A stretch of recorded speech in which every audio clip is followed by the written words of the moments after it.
Welcome to I See You, a podcast where we know that human connection restores mental health and resilience. I'm your host, Julie DeJesus, and I see you. Let's be friends.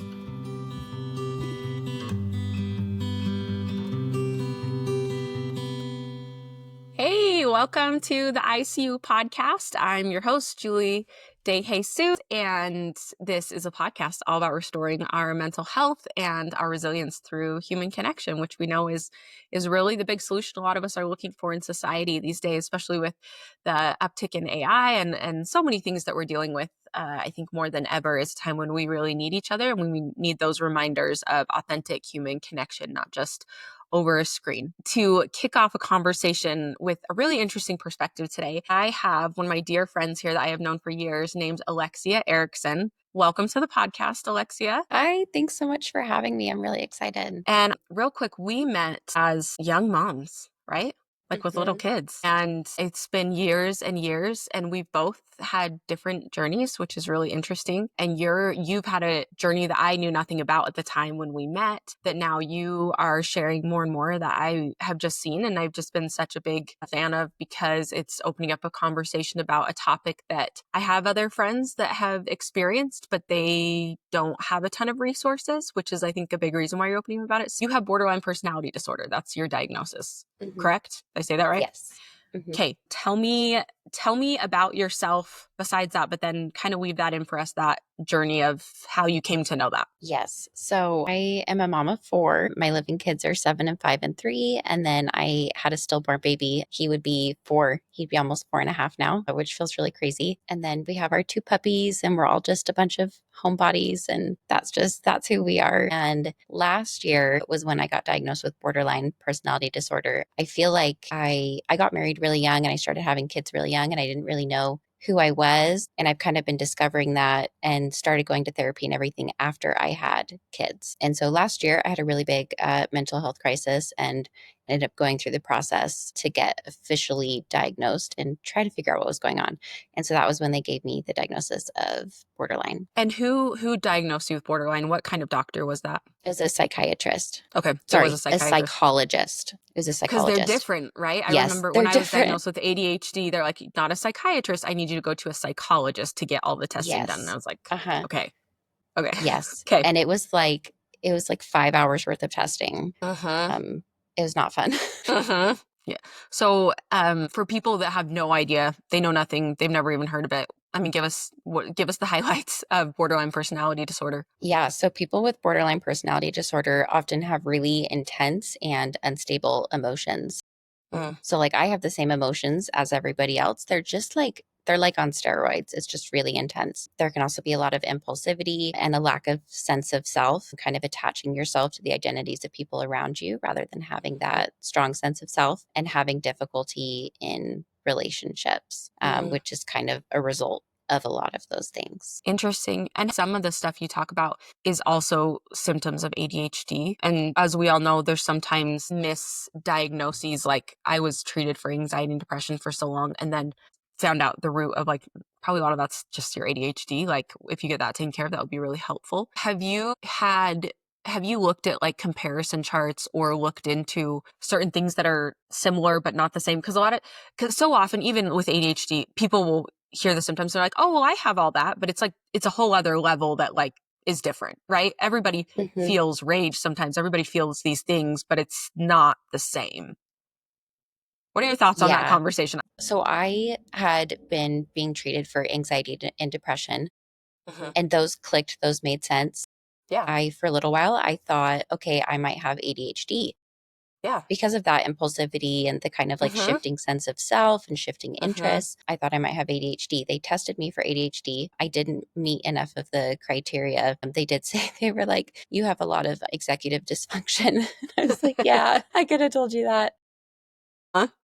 So there's so much crossover, and I made a post on social media about like some different symptoms that I've experienced as someone with borderline. And a lot of people were like, oh, this sounds just like my ADHD, or this sounds like my bipolar, or this could be this. And I think there is so much crossover. And I think that's why it's really beneficial, especially if you're dealing with a lot of stuff that's making your life hard, to then Mhm. go meet with a psychologist and Mhm. figure out what exactly is going on so you can like get to the root of it and really solve Yes. those problems.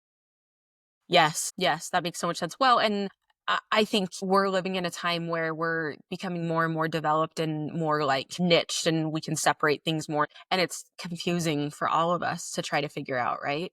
So I just think like the more we talk, like if we figure out something new tomorrow, great. We have every right to change our minds. Like I've always said, even with ADHD, I mean, I've been diagnosed with ADHD, like maybe in 20 years, we'll call that something completely different. And it's a DNA trait. But Yeah, the point of it is, which I think you'd agree with, is like just getting the knowledge of where to target, of like how to, like you could call it happy syndrome. I don't care. But like taking this medicine is life changing, right? for sure. And when I got diagnosed, I was really like, it was kind of a shock and it was kind of stressful because it had never been brought up to me until last year. And I'd met with psychiatrists before. So it felt like a shock. It felt like, I've only ever heard really negative things about this. Hmm. And I was talking about it with my therapist, and she was like, you need to stop looking at yourself as the diagnosis. And we're just going to look at these symptoms and these Yes. problems, and we're going to try to solve these for you. And it doesn't matter what you're labeled as, what you're diagnosed as. It's just that these are the things you're experiencing. So let's make this better for you. And I that like made a lot that. of sense to me. Yeah, because I think we can get so lost in the why and what, and when at the end of the day, it's like you can just say you have nothing and say, these things are hard for me. And so I'm going to target whatever helps a person, right? Exactly. It gets less fear around a label, maybe. So, okay, tell us about a time when with this diagnosis or with these symptoms, you have felt seen by others. Yeah, there are a couple things that come to mind. One of them is my psychiatrist. I started seeing a new psychiatrist last year, and she was the first one to ever bring up borderline. And when I was explaining my symptoms to her and she's going through all of her questionnaires, it felt so good to finally have someone be like, wow, that is so hard. And, these are unique struggles. And to offer me hope that there was something out there, there was an avenue that I could do to get diagnosed instead of just being told, oh, you have postpartum anxiety, so does everybody else. Because I had seen Yeah. psychiatrists before that was kind of all I got from them was just, yeah, it Hmm. sounds like some anxiety and some depression. And so I felt really, really seen when she heard what I was saying and I realized, okay, this is serious. I felt really, really seen then. Another situation that I thought of is my sister-in-law. She came over to help me like declutter and to clean my house. And that was really hard for me to have somebody over here, after I'd been depressed and my house was a mess, and to have somebody come over and like see all my piles of clutter and see all of my messes, like that was really, really hard. Um, and she told me, she like held onto my shoulders and she looked me in the eye and she was like, I'm here because I want to be here and I want to help you. And I'm not doing this because I feel like I have to. I'm doing this because I want to help you. And that just meant everything because she knew that that was what was going through my brain. She knew it was really hard for me Yep. and she spoke it out loud. And that helped a ton. I love that because it's like it's just taking the shame out of it. It's like, I know you feel like a burden right now. Mhm. So we're just going to talk about that right now. I love that. How do you feel like human connection has helped you increase your resilience with the new knowledge of having borderline? I feel like I've always felt less resilient because I feel like I crave validation and reassurance, especially in Hmm. relationships, so much more than it feels like other people do. Hmm. And I think that getting that diagnosis, I think it kind of gave me permission to be like, okay, this is something that is hard for me and this is something that I need right now. And so it kind of empowered me to ask for that connection and to be really just upfront with people and be like, I'm feeling a little bit insecure right now. Can you reassure me that this is okay? With my husband to be like, can you reassure me that I'm not bothering you by Yes. existing or whatever? Yes. And so, yeah, just feeling like it's okay to ask for what I need and that that For doesn't make help. me a burden. Well, and I love that because I've done a lot of research on the difference between codependency and interdependency and independence and navigating relationships that way. And I love it because something that has become really clear to me is that interdependency is the goal, right? Like we both have two lives that we choose to live together, but there is a sense of self. That's the goal of differentiating yourself from someone else, right? That's what we strive for. While we don't always do it perfectly, but we're responsible for taking care of our own needs. And that includes asking for other people for help for those needs, right? that's taking charge of our own life and is still interdependency. Because I used to be confused on that. Like, well, it's okay to need help, but I'm supposed to be able to take care of myself. But you have the awareness to know what you need, to even ask for what you need instead of blaming someone else, which I think we can all fall into. When I'm upset, I want to blame someone other than me. So I'm just going to blame you instead of realizing, oh, I have a need. Now I need to communicate that, For sure. Can you help For me fill sure. this need?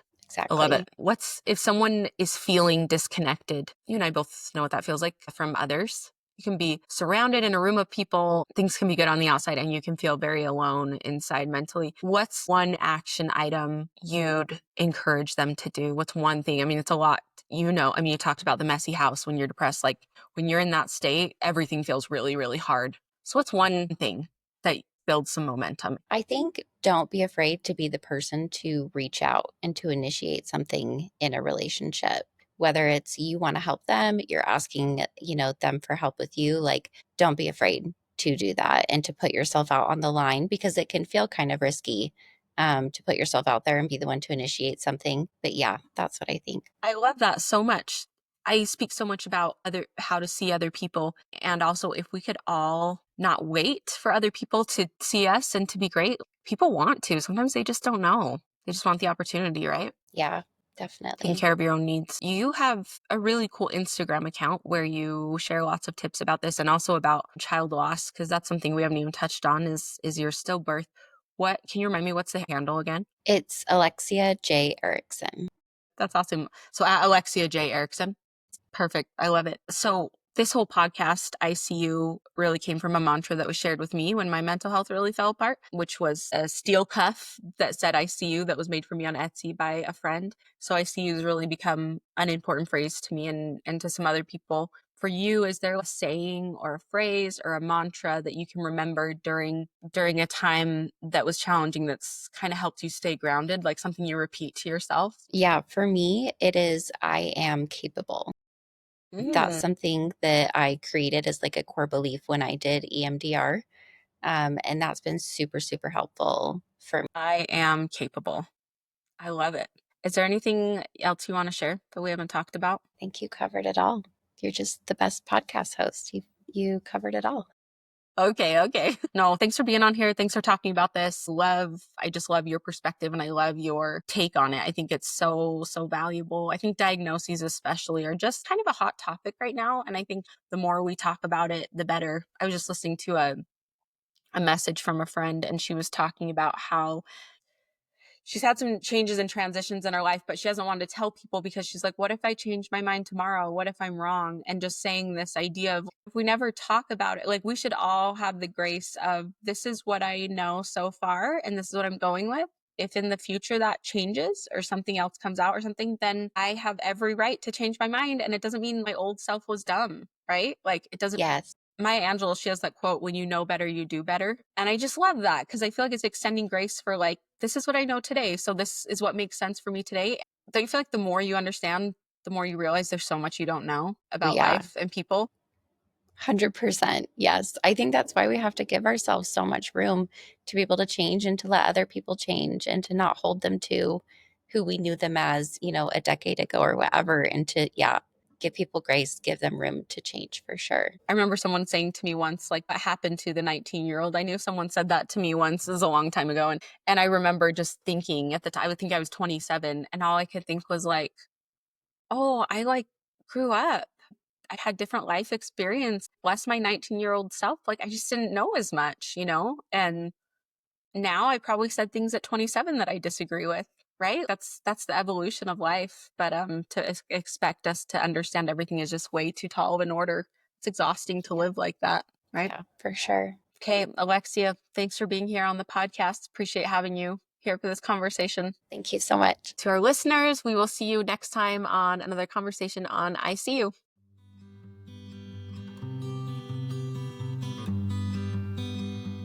Okay, let's be real. Sometimes what I think we need to restore our mental health more than anything else is just a break, which is why I think I need a vacation. And so do you. Join me and my special guest, Tony Overbay, on the first ICU Living Cruise, the mental health cruise of a lifetime. Check out and make sure you grab those early bird tickets at julie-dejesus.com/cruise. And guess what? You don't even need a babysitter. Kids set sail free. julie-dejesus.com/cruise. In our world today, do you ever feel like real, authentic human connection is becoming less of a certainty and more of an anomaly? Well, good news. It doesn't have to be that way. I'm Julie DeJesus. I'm a keynote speaker, an author, and a corporate trainer. I speak all over the country about how to utilize human connection to improve mental health, resilience, and even work performance. If you know a group looking for a speaker, you can contact me at julie-dejesus.com.